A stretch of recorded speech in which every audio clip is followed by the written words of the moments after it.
Sometimes we forget why we're here. It's easy to fall off track. These help us remember. These battle scars don't look like they're faded, don't look like they're ever gone away. They ain't never gonna change. These battles. Growing up, I had a dream, something no one else could see. Tell me what it means when your faith is falling beneath your knees and you can't breathe. Everything you see reminds you of what you're not or something you won't be. You gotta take what you're given, that's how we live it. Don't be mad at the system, it's simply how we've existed. I hear a lot of people talking like they politicians and choose to be an accountant because it's safe in a business. Not because they wanna do it, just because they heard it pays. And who the fuck wants to be poor knowing that's how we've been raised? Society is getting heavy, I can feel the weight. The pressure of success is like 100 million pounds of shame. And that's the reason I'm staying up late, trying to find a way to escape the stereotypes this day and age is making me feel like the only way I'll be happy is getting signed to a label and making money through rapping. I wanna share my emotion because this world is attacking the very principle of life that lets the people be happy.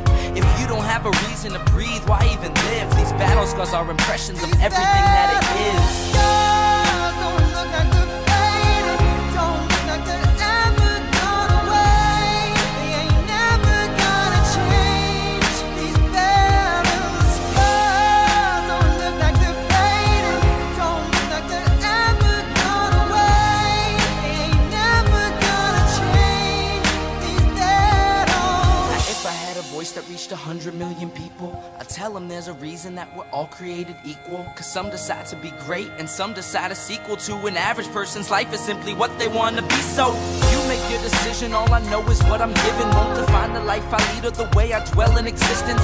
I've seen a greater image on the walls of where I'm living, and the words twisted and scripted remind me of something written. Faith is a gift that is given down to the people. If one believes it, one receives it. It's given if it is needed. Don't ever think you're trapped in a life that you never wanted. Your options are infinite, that's some mathematical logic. I'm not saying I'm a prophet, I'm speaking for what it's worth. These lyrics define my prayers and these battle scars on my church. Not saying I'm a prophet, I'm speaking for what it's worth. These lyrics define my prayers, these battle scars on my church. Don't look like they're faded, don't look like they're ever gone away. They ain't never gonna change. These battle scars don't look like they're faded, don't look like they're ever gone away. They ain't never gonna change.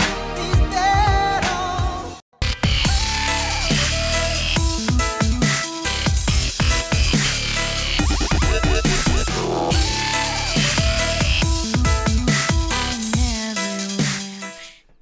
Well, hello everyone. I was outside and this is like I didn't realize how stupid this looked partially on. It's gotten really cold here and it's snowing. This is going to be quick. I remembered, and hello there, Stephen. I remembered that I forgot something that I had promised to present in the Nobody Expects the Libertarian Inquisition. Oh, wait, we did. I'm saying a lot lately. I need to break that habit again. But I'm tired, that's why. So there was something that I promised to present and forgot. What I promised to present, people who have been around me long enough, they know a couple things about me. One, Mama has receipts. 2, I am scarily consistent. And if I ever seem inconsistent, and nobody is perfect, usually it's because there is a very significant difference in a fact pattern.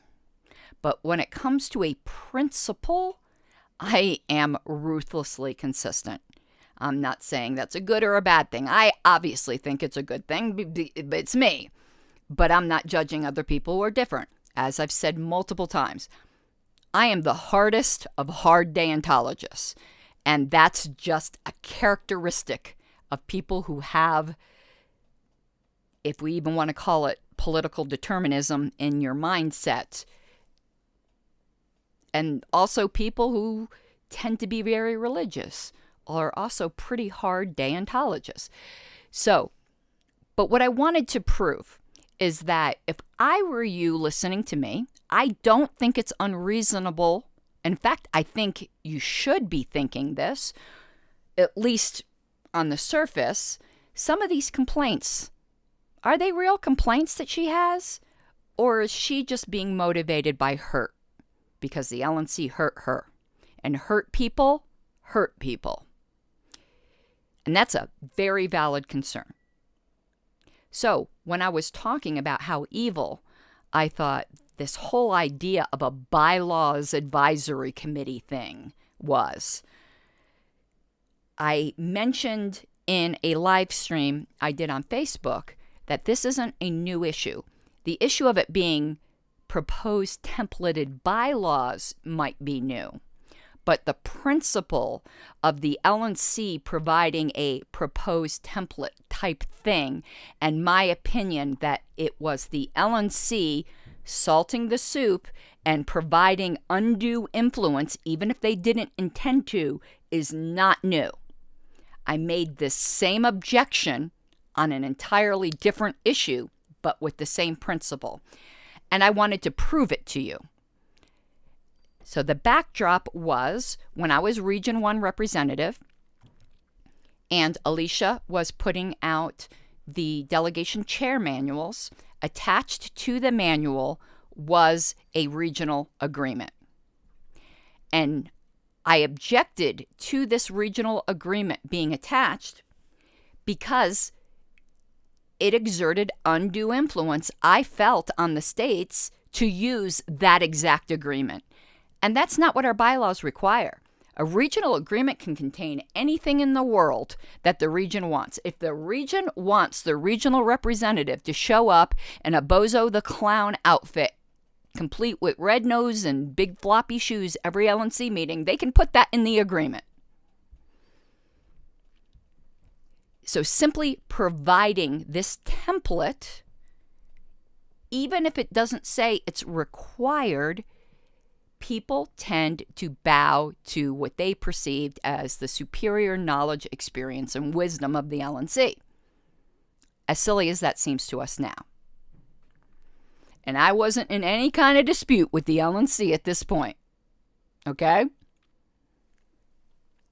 I was running for secretary at that time. And there's no unbiased person who will say that I was not an excellent Region 1 representative. I didn't have issues with the LNC. There was, of course, strong debates on many things. But that LNC, the 2016 to 2018 LNC, I think was a very, very good LNC. And Nick was chair, and that's when I thought Nick was a great chair. And I know some people say he was never a great chair. He had his faults. He threatened people. He threatened me in 2016.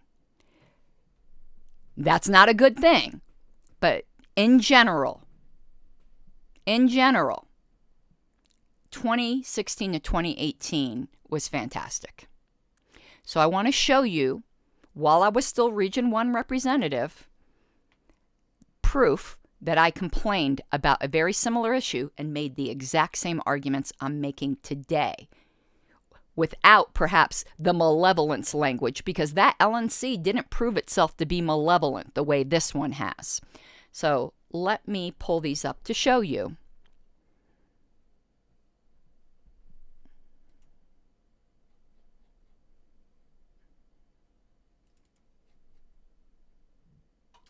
And Facebook user, and the reason I'm saying that is, for some reason, when you participate on Facebook in groups, I'm assuming you're probably in the Libertarian Party USA group, it doesn't show your name. Why can't we all be friends? Because we're all humans, and that's just how humans are. I would prefer things be much more congenial, but there is actual corruption, and I don't believe in hiding actual corruption. I believe it's actually very healthy that we can expose it and not hide it, because that's what the old parties do.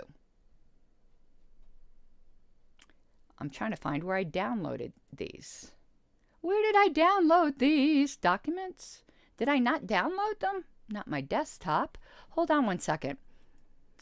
feel free to continue to comment, because I can't figure out where I saved the copies of these emails that took me a while to find, because we're going back years. And fortunately, these emails were prior to me having a secretary account, because they locked me immediately out of my account after they illegitimately removed me.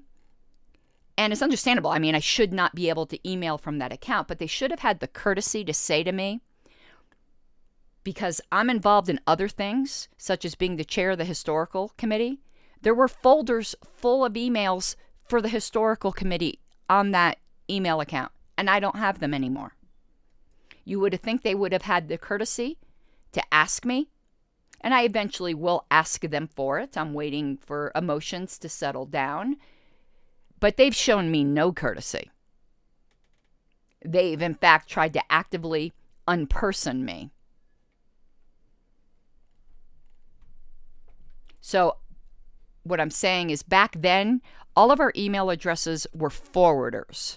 So my Karen.ann.harlos@lp.org email address forwarded.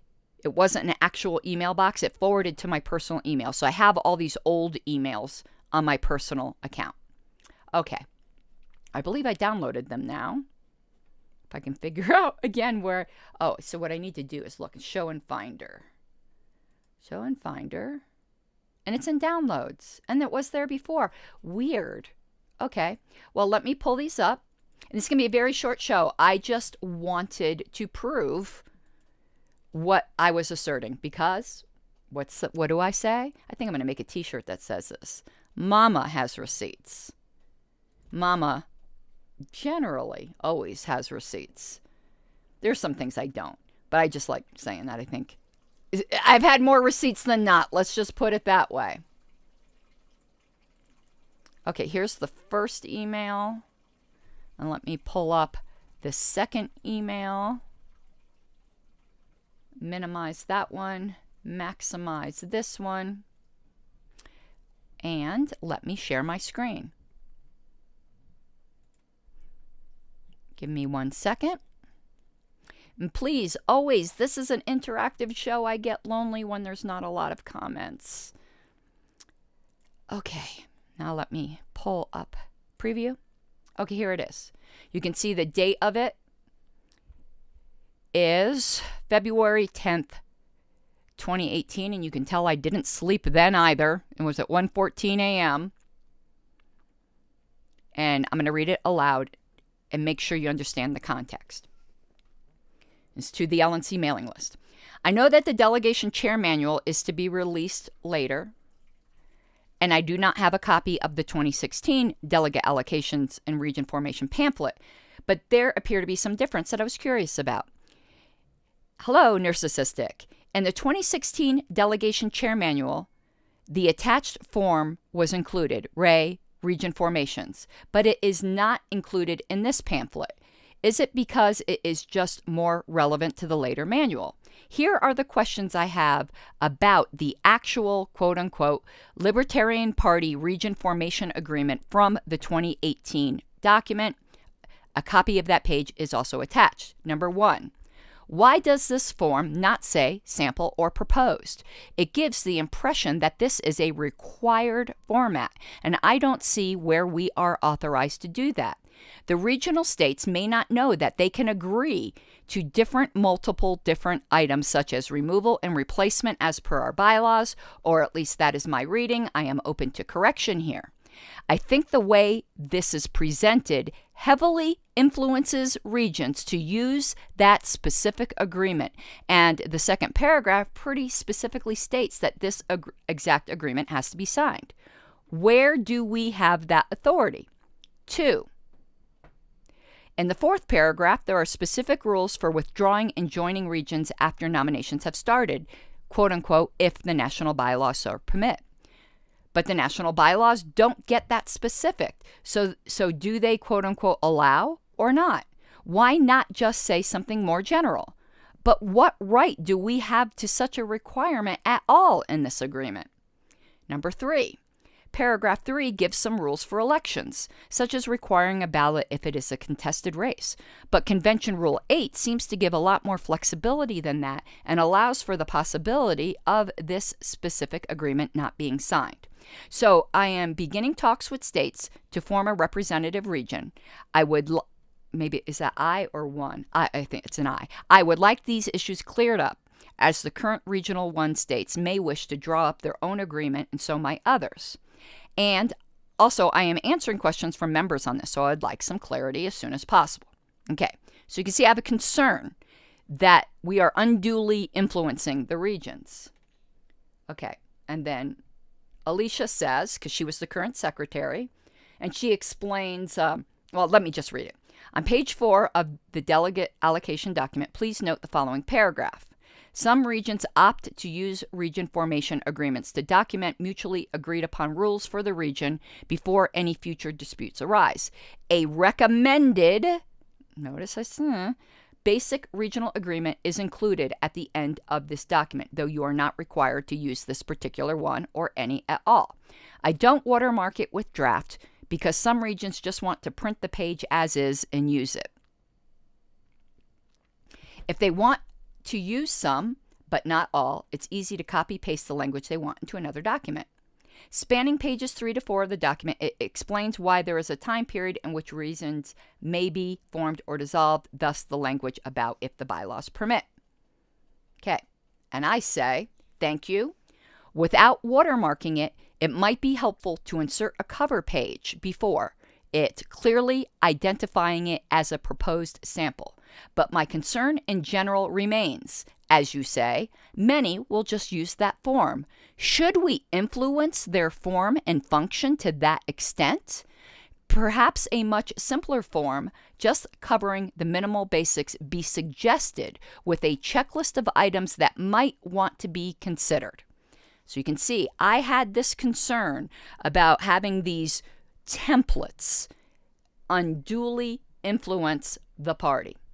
Okay, there's a second email where I bring this up again. Let me find that.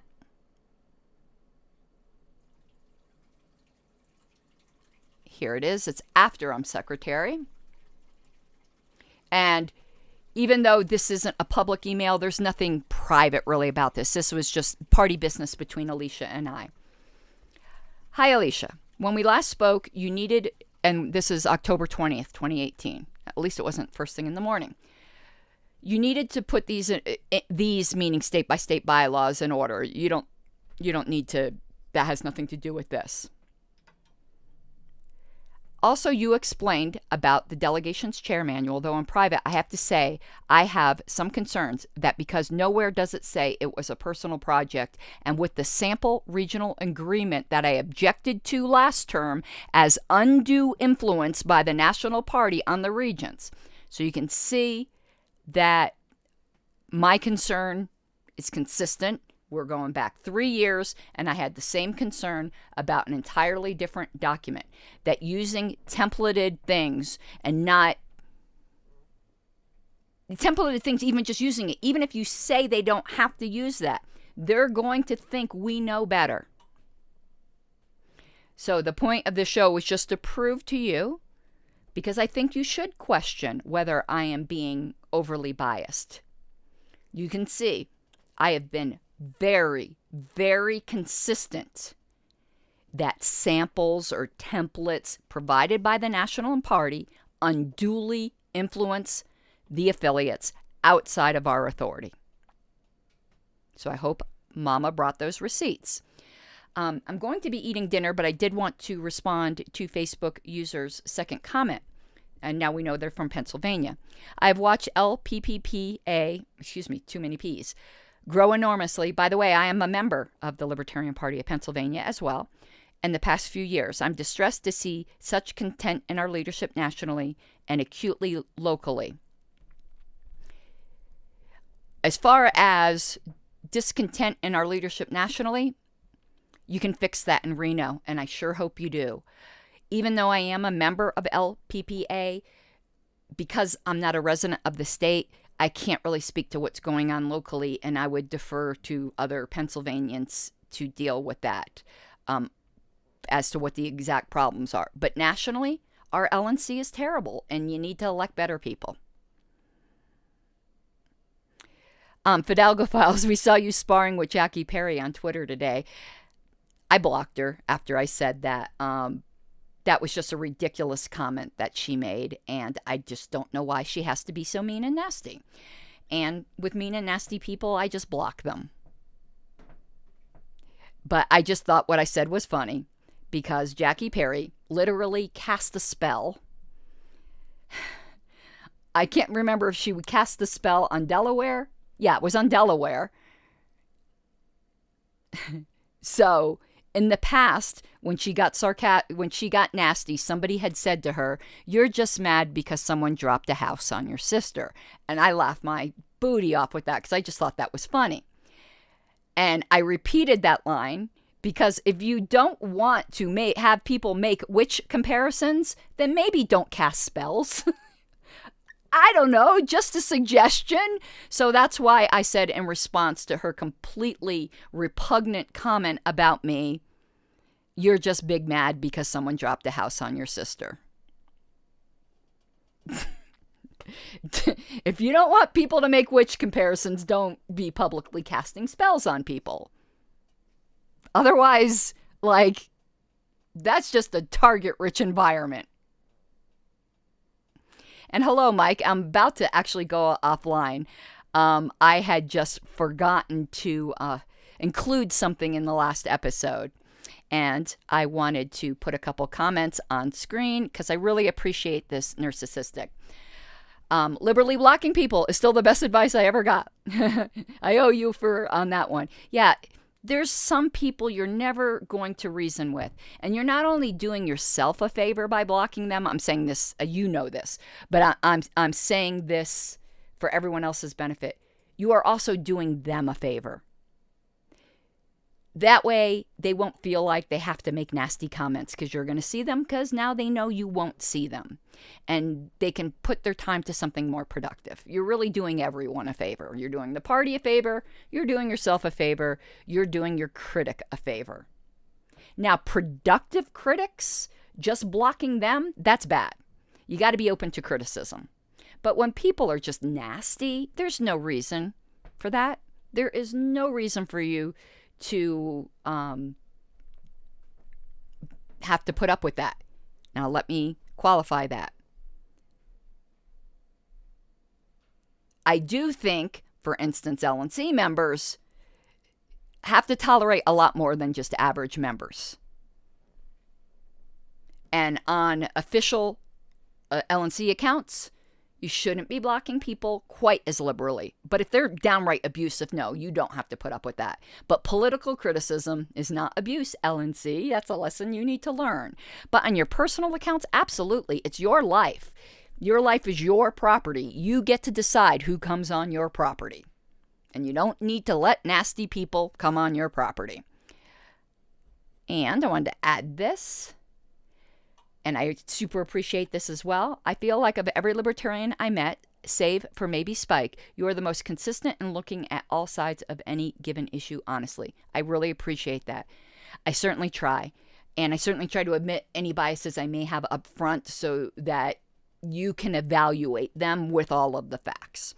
And that's why I felt it was important to show that I've been very, very consistent on this, that this isn't just me being very butthurt at the current LNC.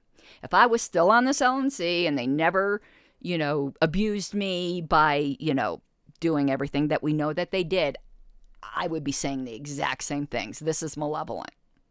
We have no authority to do this. Butt out. And yeah, Jackie Perry. Mike figured out what I was talking about. Listen, creative thinking. If I were a witch, I think it would be great fun to do a curse in the form of a parliamentary resolution. Be it therefore resolved. I hexeth thee. And listen, I have plenty of pagan friends. I'm not listen, if that's what you want to do, that's what you want to do, but you're going to draw those jokes. That's just the way it is. I have pink hair. I am going to automatically draw crazy SJW, hairy armpit feminist jokes. If I don't want to get those jokes directed at me, then maybe I don't dye my hair pink. Once people get to know me, they realize I haven't burned my bra and I do shave my pits. But I can't blame them for making certain assumptions because honestly, most chicks who dye their hair pink or blue are cuckoo for Cocoa Puffs. So I always say to people when they jump to assumptions and then I correct them and they're like, oh, I'm so sorry. I'm like, understandable, understandable. The human species has survived by making certain assumptions about the world around them. It's just natural. And as long as you could admit correction when you're corrected and you see that your assumption was wrong, then fine. So I am now going to go and eat dinner. I don't think I'm going to be doing a show tomorrow. I'm going to the mountains with Wayne tomorrow. Though Mike and I, you need to talk about when we're going to do the Delaware recap. And I need to talk to D. Frank Robinson about when I'm going to be doing the membership pledge episode with him. So I hope everyone has a beautiful night, and I will hopefully talk to you soon. Bye-bye.